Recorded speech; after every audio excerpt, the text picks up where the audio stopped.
Son amour pour Clisson, sa ville d'origine, ne s'est jamais démenti. Il avait à cœur de fixer durablement le charme si fragile des vieilles maisons clissonnaises et celui des arbres majestueux qui embellissent les rives de la Sèvre. C'est avec la volonté la plus calme, la plus déterminée qu'il a fait évoluer son art en s'efforçant d'oublier la virtuosité et le savoir-faire scolaire pour essayer d'atteindre par la simplicité ce cœur populaire dont il était issu. Ainsi s'exprimait Madame Georges Lussot en 1989 lors du décès de son mari. Clisson fut certainement pour ce peintre une source d'inspiration de grande intensité, chargée d'émotivité. Georges Lussot est né en 1897 au cœur de Clisson, très exactement au numéro 6 de la rue Bertin, dans une famille de négociants en vin. Dès l'école primaire, il révèle des dons précoces pour le dessin. Il obtient le premier prix de cette discipline. Constatant ce talent, sa famille le destine à la profession de peintre en bâtiment. Il réussit à la convaincre de poursuivre dans la voie artistique. En 1912, à l'âge de 15 ans, il devient élève de l'École des Beaux-Arts de Nantes.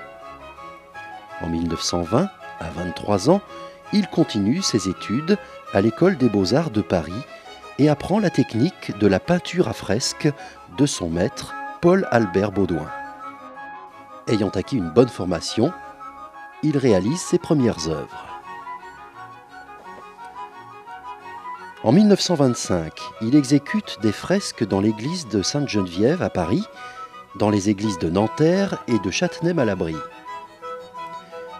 Il réalise également 2 panneaux décoratifs dans le restaurant Le Champagne, construit pour l'Exposition internationale des arts décoratifs à Paris. C'est la pleine époque de l'art nouveau, dit art déco. Plus tard, il décore la nouvelle église du Sacré-Cœur de Cholet, conçue par l'architecte Laurentin. Mais sa création majeure est celle de 3 fresques qu'il exécute entre 1926 et 1931 à Clisson pour les églises de la Trinité et de Notre-Dame. Celle du monument aux morts de la Grande Guerre 14-18 sur la façade extérieure de l'église de la Trinité, inaugurée le 3 juillet 1927. Celle du baptême du Christ dans les fonts baptismaux de l'église Notre-Dame. Et son œuvre monumentale, la plus impressionnante, l'Assomption de la Vierge Marie dans l'abside du chœur de l'église Notre-Dame. Les fresques de Georges Lussot sont réalisées selon la technique ancienne de la fresque à l'italienne, ou celle du buone fresco utilisée par les grands peintres italiens, de Fra Angelico, Giotto, à Pisanello et Masaccio. C'est une des plus belles techniques qui peut égaler par sa beauté plastique la tapisserie. Elle en offre même les qualités de rendu mural. L'enduit ou le mortier sera composé de 2 ou 3 parties de sable de rivière tamisé, assez fin, suivant le grain du mortier désiré, pour une partie de chaux éteinte en poudre. Pour l'application de l'enduit qui doit recevoir la fresque, il est indispensable que le mur soit sain, c'est-à-dire sans humidité qui formerait du salpêtre nuisible à la conservation de la peinture à fresque. Le mur doit être rugueux pour recevoir l'enduit peint à fresque. Après étude de la maquette à échelle réduite, le dessin est reproduit sur des calques grandeur nature. Ensuite, ceux-ci sont appliqués sur des enduits frais et les contours du dessin sont perforés à la roulette ou à l'aiguille pour les parties les plus précises.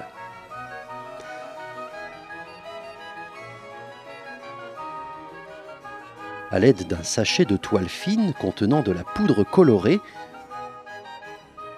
on tapotera tous les espaces perforés du calque.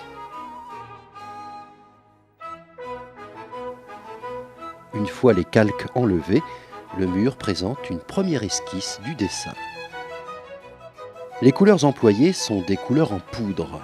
Il faut utiliser de préférence des produits minéraux. Les couleurs sont mélangées avec de l'eau pure ou avec de l'eau additionnée de chaux vive. Ensuite, il reste au peintre la joie de réaliser son œuvre sur un bel enduit frais. La réalisation de la grande fresque de l'église Notre-Dame de Clisson, de 140 mètres carrés, a demandé au peintre 3 années de travail, de 1928 à 1931. Ce fut une tâche très dure car Georges Lussot travaillait sur des échafaudages élevés, en position couchée pour le sommet de la composition et dans une perpétuelle humidité. Cette grande fresque se déploie harmonieusement dans la coupole de l'abside de l'église. Au centre, la Vierge Marie quitte la terre, c'est l'Assomption, pour être couronnée par la Trinité. Dieu le Père à gauche, le Fils à droite, et au-dessus d'eux, le Saint-Esprit, représenté sous la forme symbolique d'une colombe. Ils sont entourés par les apôtres, les saints, dont beaucoup peuvent être identifiés, et les anges dans l'apothéose du paradis. Cette Assomption lumineuse éclaire le centre de la fresque. On reconnaît d'abord les 12 apôtres au premier rang. Puis, dans la partie gauche, Saint Pierre, qui tient la clé de l'Église. Saint Jean, qui tient la coupe eucharistique. Saint Marc, auteur d'un évangile.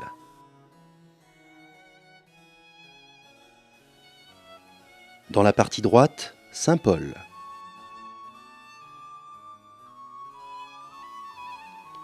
Saint Matthieu, tenant son évangile. Il en est de même des saints. Dans la partie gauche du ciel sont identifiés Jeanne d'Arc, Saint Maurice, les enfants nantais, Rogatiens et Donatiens,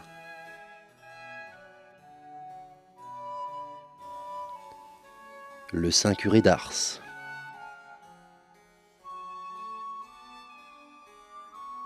Saint Vincent de Paul. Le soldat de 1914, avec son casque au milieu des saints, est bienheureux, et le frère du peintre René Lussot, aviateur, abattu pendant la Grande Guerre, hommage discret du peintre rendu au sacrifice de son frère. Dans la partie droite du ciel, on reconnaît Saint Louis et Sainte Thérèse de l'Enfant Jésus. Saint Stanislas Kostka et Saint Ignace de Loyola. Saint Étienne, premier martyr. Saint François d'Assise.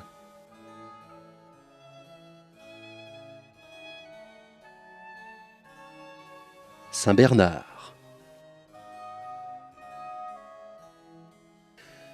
Dans la partie inférieure de la fresque, c'est l'église de la Terre qui est représentée, l'église de Clisson et ses fidèles de l'époque. Georges Lussot a eu cette merveilleuse idée de faire figurer dans son œuvre les Clissonnais de son époque, ses proches et ses amis dont il a imprimé l'image dans sa fresque pour l'éternité. Quel bel hommage du peintre pour ses contemporains. La plupart de ces Clissonnais sont identifiés. Dans la partie gauche de la fresque, de gauche à droite, Henri Lussot de la Brebionnière et Jeanne Lussot, son épouse, née Châtelier, grands-parents paternels de Georges Lussot. Joseph Ravgeot de Bournigal, le paysan pieds nus qui mène sa bête. Georges Lussot a tenu le pari de représenter un cochon, animal peu liturgique, qui se cache entre les jambes de Joseph Ravgeot. De profil, Philomène Ravgeot, son épouse, née Tessereau de Saint-Hilaire, dans ses bras Pierre, son petit garçon. À ses pieds, une petite fille blonde en sabots, restée inconnue. Tournant le dos, Marie Limousin de Saint-Hilaire, employée de maison chez les parents du peintre. Dans ses bras, une nièce du peintre, Annie. Derrière, la Clissonnaise portant la coiffe, la Caline, est Madame Dabin, née Augereau. Sur cette photo, 2 jeunes paysans restent inconnus. Le chien berger et le chien de Joseph Ravgeot. La fillette en sabot, quelques fleurs à la main, est Cécile Guilloux. L'autre clissonnaise, en coiffe du quartier de la Madeleine, serait Madame Jarosset. La jeune fille à la tresse est inconnue. Dans la partie droite arrivent en procession quelques notables religieux et laïcs. L'évêque de Nantes, Monseigneur Lefer de la Motte, surnommé par ses diocésains la Motte de Fer, en raison de sa volonté tenace. Monsieur le curé de Notre-Dame, l'abbé Jamin. Le chanoine d'Urville, clissonnais d'origine, conservateur du musée d'Aubray à Nantes. Le chanoine Ménager. Une sœur grise de la sagesse de l'ordre de Saint-Laurent-sur-Sèvre, vraisemblablement la sœur Joseph qui a été pendant 40 ans directrice de l'hôpital Saint-Antoine à Clisson. En robe noire, 2 sœurs gardes-malades.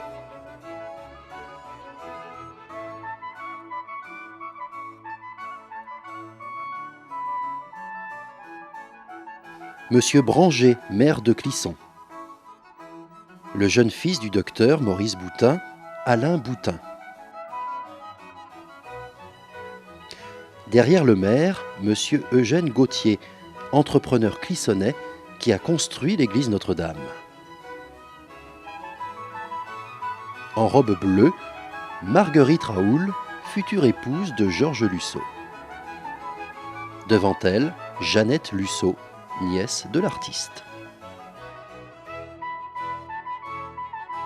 L'œuvre de Georges Lussot a suscité l'admiration de ses contemporains. En voici un témoignage paru dans la revue de la Semaine religieuse du diocèse de Nantes, datée du 3 octobre 1931. À peine vu, on est un peu ébloui. C'est une vision du paradis. J'ai admiré la clarté de la composition. Au centre, Marie couronnée par la Trinité. Tout autour, des anges recueillis dans la contemplation chantent les louanges de leur reine. C'est le calme, c'est la paix de la béatitude. Vers les extrémités, d'autres anges embouchent la trompette pour annoncer à l'univers la gloire de celle que toutes les générations proclameront bienheureuse. Au-dessus de cette zone, un second registre. Ce sont les saints des 2 testaments, les patriarches, les pontifes, les apôtres, les martyrs, les confesseurs. En chacun, la sainteté est marquée par un trait bien personnel. Cette partie de la fresque a été étudiée et il faut dire qu'elle est merveilleusement réussie. Enfin, au-dessous, 3e registre, c'est l'église de la terre, avec au centre de nouveau l'image de la Vierge à sa naissance et à l'Annonciation. Cette fresque monumentale de Georges Lussot est vraisemblablement une de ses plus belles réalisations, où son talent créateur, puissant et sensible, est le plus tangible. Elle demeure pour les générations de Clissonnais une page de leur histoire et le plus bel ornement de leur patrimoine pictural.